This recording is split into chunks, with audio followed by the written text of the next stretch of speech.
mga boss, nandito si Boss D. Mag-iwan tayo ng bakas. Bakas ni Boss D. Kung alam nyo location na to, punta nyo na. Yan. Ito. Tayo mag-iwan ng bakas ni Boss D. Yan. Paunaan na lang mga boss.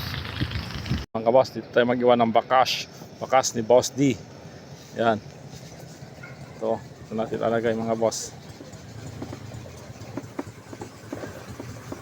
Pang merenda lang yan mga boss. I-gigikas ko na lang. Yan. Dito. Ibigay natin dyan. Yan.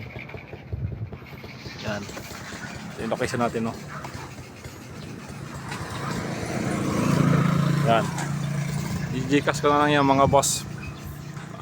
Hanggang kunin nyo na dyan hanggang 5 PM. Pag lumabas na dyan, wala ka na kayong pang merenda mga boss. Ano, yung location natin. Tignan natin mga boss.